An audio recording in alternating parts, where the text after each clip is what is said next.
Apa kabar hari ini? Kayaknya kurang semangat. Untuk kita lebih semangat, saya akan memberikan sebuah pantun untuk kita semua. Jauh-jauh dari SD Presto Popu datang berkunjung untuk bercerita. Wahai para tim juri, jangan lupa lirik saya. Assalamualaikum warahmatullahi wabarakatuh. Namo Buddhaya, salve, salam kebajikan, salam sejahtera untuk kita semua. Perkenalkan, nama saya Septisa Putri Adinta Rambuyaku. Saya perwakilan peserta lomba bertutur nasional dari Kabupaten Sumba Tengah, Provinsi NTT. Saya akan membawakan sebuah cerita yang berjudul Dau Manu Singlai, yang berasal dari Kabupaten Rotendao, yang diterbitkan CP Pengharapan Karya Abadi Kupang. Maukah teman-teman mendengarkan cerita saya? Nah, teman-teman, Dau Manu Singlai adalah manek atau raja di Nusa Termanu di Pulau Rote. Dewasa ini, Nusa Termanu merupakan bagian dari Kecamatan Rote Tengah Kabupaten Kupang. Nah, teman-teman, pada bulan September tahun 1743, Dau Manu Singlai memperoleh berita bahwa pada tanggal 11 dan 12 Oktober akan tiba rombongan pemerintah Belanda untuk berkunjung ke Termanu. Dau Manu Singlai sangat terkejut dengan berita itu karena maksud rombongan itu tidak diberitahukan. Nah, beberapa waktu kemudian di akhir bulan September, datanglah sebuah kiriman dari Kupang untuk Dau Manu Singlai.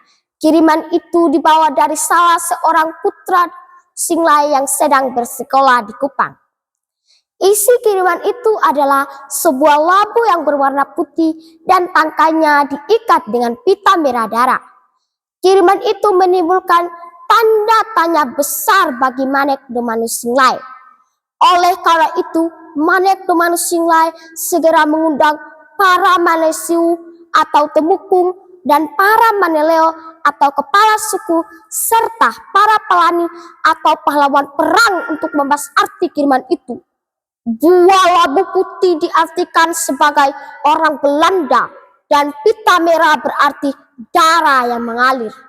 Maka pita merah yang diikat pada labu putih, kepala orang Belanda harus dipisahkan dari tubuhnya. Dengan perkataan lain, rakyat Termanu harus berperang melawan rombongan Belanda itu. Dengan kesimpulan ini, maka Manek Dau Manu Singlai bersama tua-tua adat mulai mempersiapkan perang melawan rombongan Belanda.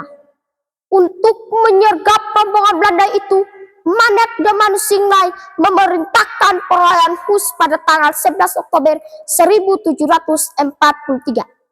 Hus adalah upacara minta hujan dalam agama suku Rote waktu itu. Upacara Hus selalu disertai dengan pacuan kuda dan tari kebalai secara besar-besaran.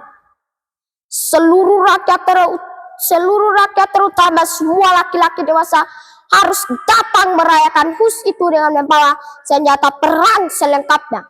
Tepat pada pagi hari tanggal 11 Oktober 1743, Hus dimulai. Sementara pacuan kuda dan tari-tarian sedang berlangsung.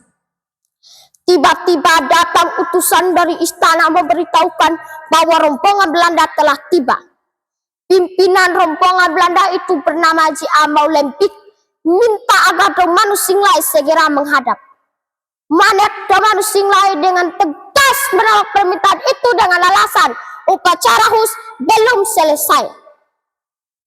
Nah, teman-teman, beberapa waktu kemudian datang lagi seorang tentara Belanda menghadap Manek Dau Manu Singlai dengan permintaan yang sama.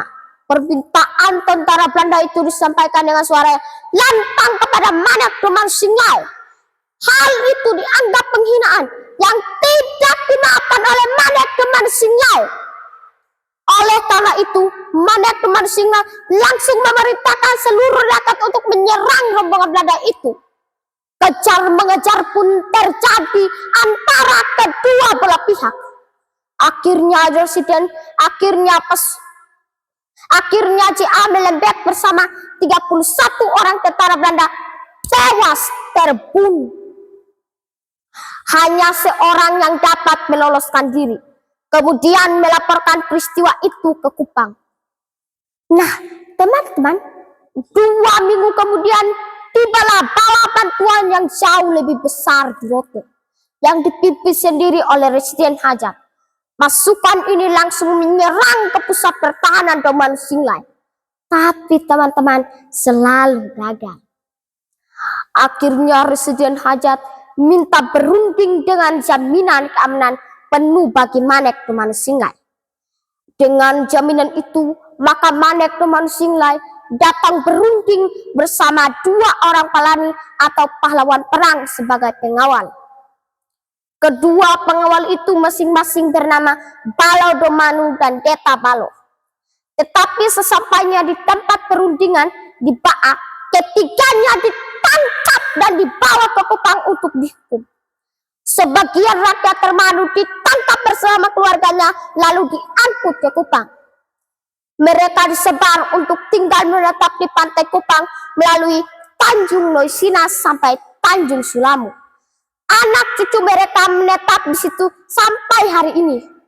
Daumanus Singlai tidak pernah kalah perang dengan Belanda. Ia kalah karena kelicikan Belanda itu. Sejak terjadinya perang itu, maka nama ibu kota Nusak Termanu yang dulunya bernama Nusak lain diganti dengan nama Vea Popi hingga sekarang. Dalam bahasa Rote, Vea artinya mencabut dan Popi artinya topi berompi. Jadi Vea Popi artinya mencabut topi berompi yang biasa dipakai oleh tentara Belanda waktu itu. Tempat di mana semua tentara Belanda terbunuh dikuburkan di dekat sebelah sungai barat Vea Popi. Kemudian diberi nama Sungai Olalain hingga sekarang. Nama Olalain sebenarnya berasal dari 2 kata, yaitu Olana dan Nalai, yang berarti Belanda lari di dekat hulu Sungai Olalain inilah 33 orang tentara Belanda terbunuh dikuburkan. Kubur-kubur tentara Belanda itu masih ada sampai sekarang. Satu kenangan perjuangan, simbol kemenangan dan kepahlawanan orang Rote dalam menentang penjajahan. Merdeka, merdeka, merdeka. Sekian cerita saya. Salam literasi, salam sejahtera untuk kita semua.